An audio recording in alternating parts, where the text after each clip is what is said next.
Hey, tell me, Michael, what's going on at the state? I won't go into your story.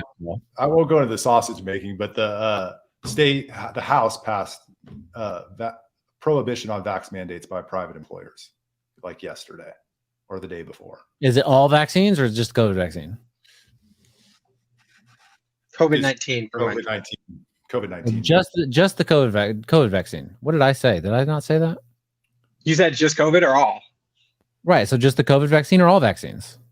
Just the COVID vaccine. Well, there was this big pause after I asked it, as if I had said something strange, and it made me think that I misspoke or something. No, they're not gonna ban all, but or ban requiring all, but they got the COVID done. But the other ones, they've never required that for. It should just be vaccines, right? Why stop at COVID, right? They do it for schools. You gotta, your kid is supposed to be vaccinated for schools to attend public school in Texas, but you don't have to. You can exempt your children by reason of conscience or whatever. It doesn't take much. You just fill out an affidavit and get it notarized, and your kid doesn't have to get vaccinated, right? So they require it, kind of. But I'm just curious, why on the private? Is it just because re-election is coming up and it's like sort of Republican red meat, so we're gonna like shit on the COVID vaccine? Good. I'm glad it's good. It's good policy, but why not for all of them? Well, I think the reason it started was because when they rolled out the COVID vaccine, you had all these employers requiring it, and it wasn't. It wasn't tested. They were saying that it's safe. They were saying all this stuff, but it was still fresh. And they were like, put this thing in your body or else you can't come to work. And so I'm pretty sure that session after that was when they first filed the bill. And I don't think I think they filed the bill then. And so ever since then, it's been part of the conversation about banning the COVID vaccine. Now, prohibiting private employers from mandating COVID vaccine.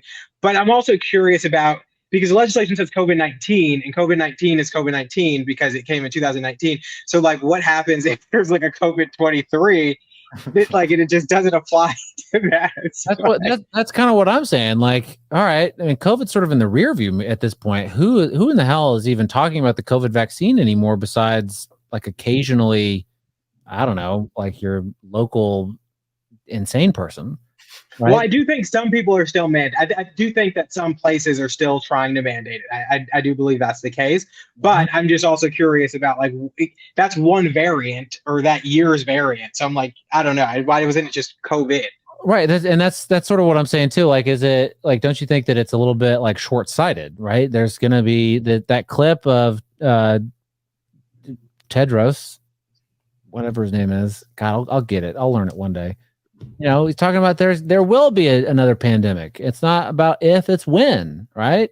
Okay, well, they're going to roll out another dumb vaccine then, and they're going to, try to all right, well, now we have this law in the books in Texas for the COVID-19 vaccine, but now we have COVID-24 is just a couple months away, right? And are they going to do a vaccine? Are we have to do wait 3 more sessions for that bill to come through? Yeah, so the latest data, 3% of Americans have gotten the latest booster. Exactly. So why are they wasting our time with this? But the mandates are, I think, related to the first 2 shots, probably. I would assume not every booster. And come on, let's give them a little bit of credit. They got it done. Private employers can't require the COVID vaccine. And now they have a framework should another pandemic arise and another, meekly tested vaccine be forced on people. They have a framework for prohibiting future vaccines. But I sent you that video. What do you guys make of the argument? Well, why shouldn't a private employer be able to do that? They're a private business. Why can't they mandate their employees have vaccines? And why? Which video was that? That's the Brian Harris Advanced Skin one. Okay, you going to watch it? Let's see what he says, and I want to see if you guys buy it. It's really out there is, well, Brian, you say you believe in small government.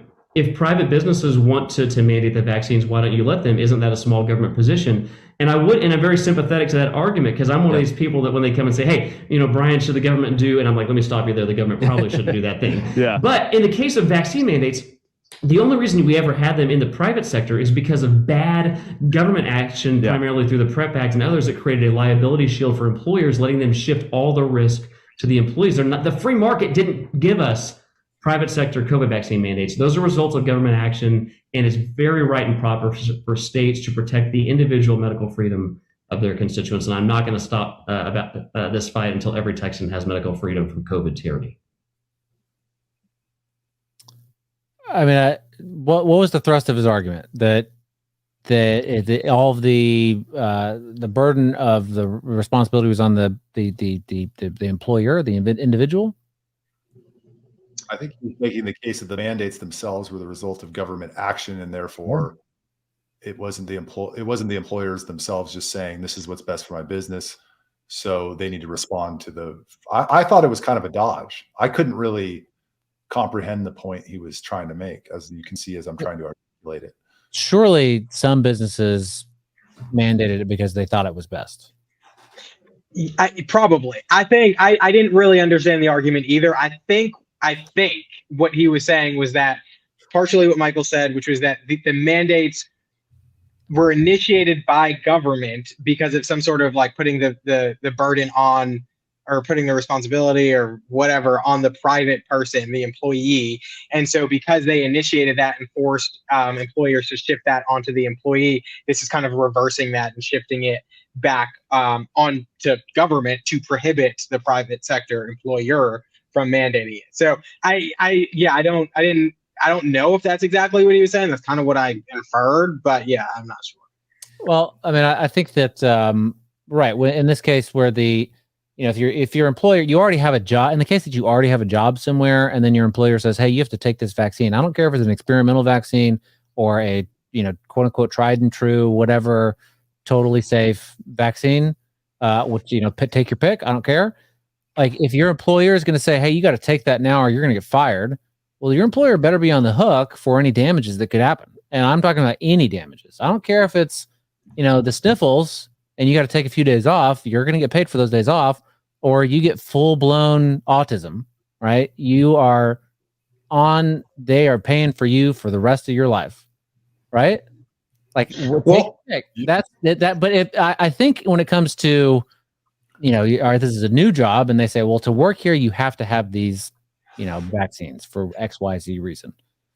I have a hard time. I don't think I would want to work there. I have a hard time thinking, okay, why can't they do that? The best I can come up with right now is that, like, you don't have a right to not get sick. Like, it's not on me to make sure that you don't get sick, right? I'm going to take a vaccine for my health, not for yours. At the end of the day, I don't want you to get sick, but it's not my responsibility. And there's nothing I can do to change that. Like, you're going to take care of yourself or you're not. It's not my job, right? So I don't know if that sort of fits where that fits in, but that's sort of my initial thought.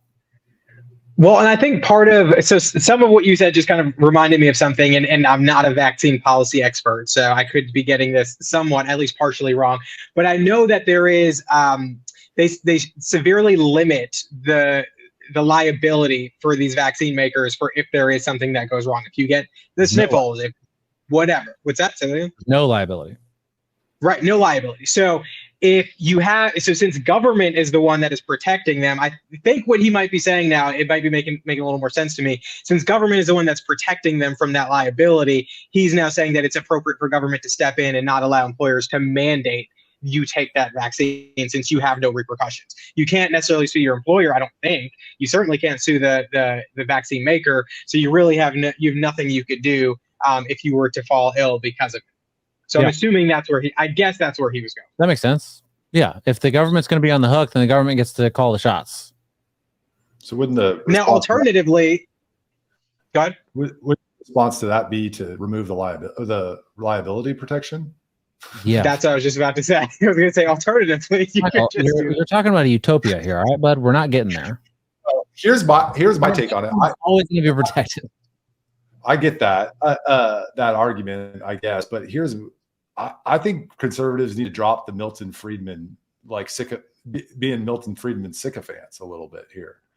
The free market has perverse incentives built into it. One of which is to corrupt governments to do your bidding or to protect you from liability. One of which is to engage in wars. And we can't just we got to drop this idea that the market is the end all be all, because there are incentives to do things that are bad for people in addition to doing stuff that are good for people. The market obviously has an immeasurable amount of benefit, but it also has on the fringes, pharmaceutical companies going up to DC, pouring the money all over them, conservatives and Democrats getting liability protection from their products. And that's the market driving that. So we got to I think at some level, we got to recognize when the perverse incentives are at play. No, I agree. And I think we have a lot of market absolutists. But I mean, when you look at things like the Triangle Shirtwaist Fire, like you have stuff that goes wrong. The what? Wait, Michael, you know what that is, right? Did you say Triangle Shirtwaist Fire? Yeah. But okay. Well, I don't know. It's something it was ingrained in us in the Northeast when we were kids. So it was a factory in New York, maybe on the Upper East Side or something. And at night, and they would lock the doors so that the garment workers couldn't leave. They would have to just keep working all day, and they would make garments. And so because they would lock the doors to kind of increase productivity, not let them go out for smoke breaks and stuff, they would smoke while they're making the garments. And so somebody was smoking, dropped a cigarette in the garment.